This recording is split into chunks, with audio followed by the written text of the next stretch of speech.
ఇందులో two types of transistors ఉంటాయి. ఒకటి పిఎన్పి, రెండోది ఎన్పిఎన్. అంటే పి అని అంటే పాజిటివ్, ఎన్ అంటే నెగిటివ్, పి అంటే పాజిటివ్. ఎన్ అంటే నెగిటివ్, పి అంటే పాజిటివ్, ఎన్ అంటే నెగిటివ్. దీనిని మనం పిఎన్పి లేదా ఎన్పిఎన్ ట్రాన్సిస్టర్ అని అంటారు. మనకు దీని యొక్క కలరు ఏ విధంగా ఉంటుందనంటే బ్లాక్ కలర్లో ఉంటుంది. వర్క్ చూడండి, దీనికి 3 లెగ్స్ కలిగి ఉంటుంది. ఇక్కడ ఒక లెగ్ ఉంది కదా, ఇట్లా 3 లెగ్స్ కలిగి ఉండేదాన్ని మనం ట్రాన్సిస్టర్ అని అంటాం. 1 2 3 లెగ్స్ కలిగి ఉంటుంది. ఇందులో మనకి ఇక్కడ 10 వోల్టేజ్ కరెంట్ వచ్చింది అనుకోండి, ఇక్కడ ఒక 5 వోల్టేజ్, ఇక్కడ ఒక 5 వోల్టేజ్ పంపిస్తుంది. అవుట్పుట్ ఇన్పుట్ 10 వస్తే అవుట్పుట్ 5 వోల్టేజ్ పంపిస్తుంది. అంటే కరెంటును అనేది ఇది ఏం చేస్తుంది, వేరు చేస్తుంది. దీని యొక్క వర్క్ ఏంటనంటే కరెంటును వేరు చేయడం. చెకింగ్ ప్రాసెస్ ఏ విధంగా చెక్ చేయాలి, దీన్ని ఈ ట్రాన్సిస్టర్ అనేది ఏ విధంగా చెక్ చేయాలి. ఈ టర్మినల్స్ మనం ఈ టర్మినల్స్ ఏవైతే ఉన్నాయో చెక్ చేసినప్పుడు మనకు మెథడ్ అనేది పిఎన్పి అన్నా లేదు అని అంటే ఎన్పిఎన్ అన్న రావాలి. పిఎన్పి అన్న అయితే పిఎన్పిఎన్ అన్న రావాలి, లేదనంటే ఎన్పిఎన్ అన్న రావాలి. ఈ రెండిటల్లో ఏది వచ్చినా కూడా మనకు కండిషన్లో ఉన్నట్టు. 3 నెగిటివ్స్ వచ్చినా లేదా 3 పాజిటివ్ వచ్చినా కూడా ట్రాన్సిస్టర్ అనేది ఫెయిల్ అయినట్టుగా మనం అర్థం చేసుకోవాలి. ఇప్పుడు ఒక ట్రాన్సిస్టర్ని మనం చెక్ చేద్దాం. ఇక్కడ ఈ మదర్ బోర్డ్లో చూడండి,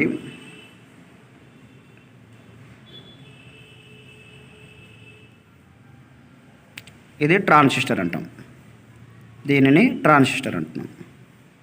ఇంకా దగ్గరికి జూమ్. ఇక్కడ 3 లెగ్స్ ఉన్నాయి. అక్కడ ఒక లెగ్, ఇక్కడ ఒక లెగ్, ఇక్కడ ఒక లెగ్, ఇక్కడ ఒక లెగ్ ఉంది చూడండి. తర్వాత ఇక్కడ ఒక లెగ్ ఉంది, ఇక్కడ ఒక లెగ్ ఉంది.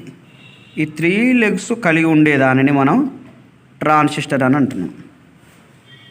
1 2 3 దీన్ని ట్రాన్సిస్టర్ అనాలి. ఈ ట్రాన్సిస్టర్ని ఏ విధంగా చెక్ చేయాలి అని అంటే మల్టీమీటర్ యొక్క ఈ సెలెక్టర్ ఉన్నది కదా, మల్టీమీటర్ యొక్క ఈ సెలెక్టర్ని మనము డయోడ్ మోడ్ లేదా కంటిన్యూటీ టెస్ట్ అని అంటాం.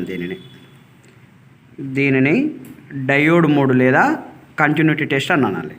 ఈ సెలెక్టర్ని తీసుకొచ్చి ఈ కంటిన్యూటీ టెస్ట్లో పెట్టాలి. ఇక్కడ చూడండి, ఈ సెలెక్టర్ ఇట్లా ఉంది కదా, దీన్ని తీసుకొచ్చి ఏం చేసినా కంటిన్యూటీ టెస్ట్లో పెట్టినా ఈ విధంగా కంటిన్యూటీ టెస్ట్లో ఈ సెలెక్టర్ని తీసుకొచ్చి కంటిన్యూటీ టెస్ట్లో పెట్టాలి. పెట్టిన తర్వాత మనకు దీనికి ఈ ప్రోబ్స్ ఉన్నాయి కదా, దీనికి 2 ప్రోబ్స్ ఉంటాయి. ఈ 2 ప్రోబ్స్ ఉంటాయి. ఒకసారి కనెక్ట్ చేసి చూపిస్తా. ఒకసారి చూడండి, ఈ 2 వైర్లు కూడా నేను కనెక్ట్ చేసినప్పుడు మనకు బీప్ సౌండ్ అనేది వస్తుంది. ఓకే, మల్టీమీటర్ యొక్క సెలెక్టర్ను కంటిన్యూటీ మోడ్లో పెట్టిన తర్వాత ఈ 2 ప్రోబ్స్ ఏవైతే ఉన్నాయో ఈ ప్రోబ్స్ అనేది ఒక ప్రోబ్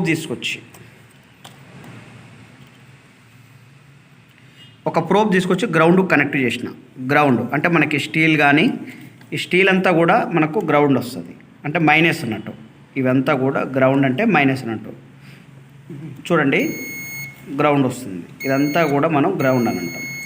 ఈ ట్రాన్సిస్టర్ని చెక్ చేస్తున్నాను నేను. ఇక్కడ ట్రాన్సిస్టర్ ఏదైతే ఉందో ఈ లెగ్ చెక్ చేసినప్పుడు అక్కడ చూడండి, మీరు వాల్యూ చూడండి, దాని మీద వాల్యూ వస్తుంది. అక్కడ వాల్యూ వస్తుంది. ఈ ట్రాన్సిస్టర్ ఈ లెగ్ చెక్ చేసినప్పుడు ఇక్కడ వాల్యూ వస్తుంది. ఇంకొకసారి ఇక్కడ చూద్దాం.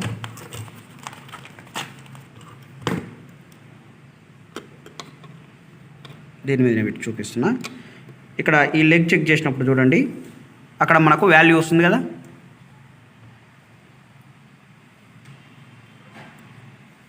ఇక ఈ లెగ్ చెక్ చేసినప్పుడు మనకు అక్కడ వాల్యూ వస్తుంది చూడండి. అని అంటే ఈ కొన అనేది పాజిటివ్ అన్నట్టు. చూద్దాం, పి అని రాదాం. ఇక్కడ ఏం రాదాము, ఫస్ట్ ఇక్కడ కొన పాజిటివ్ వస్తుంది కనుక పి అంటే వాల్యూ వస్తే పాజిటివ్ అన్నట్టు. వాల్యూ వస్తుంది కనుక పాజిటివ్ పి అని రాసినాం. తర్వాత ఇంకొక టెర్మినల్ చెక్ చేసిన, ఈ కొన్నది బీప్ సౌండ్ వస్తుంది. ఈ టర్మినల్ చెక్ చేయగానే మనకేమొస్తుంది ఇక్కడ బీప్ సౌండ్ వస్తుంది. బీప్ సౌండ్ వస్తే ఇది ఏమైనట్టు మైనస్. బీప్ సౌండ్ వస్తే ఏంటి మైనస్. మైనస్ అని అంటే నెగిటివ్. మైనస్ అంటే నెగిటివ్. తర్వాత ఇంకో టర్మినల్ చెక్ చేస్తున్నా, వాల్యూ వస్తుంది. వాల్యూ వస్తే ఏమైనట్టు పాజిటివ్ అన్నట్టు. ఎప్పుడైనా గుర్తుపెట్టుకోవాల్సిన మెథడ్ ఏంటంటే పాజిటివ్కు వాల్యూ వస్తుంది, నెగిటివ్కు బజర్ సౌండ్ వస్తుంది. ఇక్కడ వాల్యూ వస్తుంది కనుక ఇది కూడా పాజిటివ్ అన్నట్టు. పాజిటివ్ అంటే పి. చూడండి ఇది సూత్రం ప్రకారం 2 పీలు వచ్చినాయి, ఒక ఎన్ వచ్చింది. 2 పీలు ఒక ఎన్. ఇందులో చూద్దాం 2 పీలు ఎన్నులు ఉన్నాయి. చూడండి 2 పీలు ఒక ఎన్ ఉంది అని అంటే ఏం ట్రాన్సిస్టర్ అన్నట్టు, అది పిఎన్పి ట్రాన్సిస్టర్ అన్నట్టు. ఇది అంటే కండిషన్లో ఉన్నట్టు. 3 పాజిటివ్లు వచ్చినా ఫెయిల్, 3 నెగిటివ్లు వచ్చినా ఫెయిల్. 2 పాజిటివ్లు ఒక నెగిటివ్ వచ్చినా కూడా కండిషన్లో ఉన్నట్టు, లేదా 2 నెగిటివ్లు వచ్చి ఒక పాజిటివ్ వచ్చినా కూడా ట్రాన్సిస్టర్ అనేది కండిషన్లో ఉన్నట్టు. ఇది ఈ విధంగా దీన్ని మనం చెక్ చేసుకునే మెథడ్.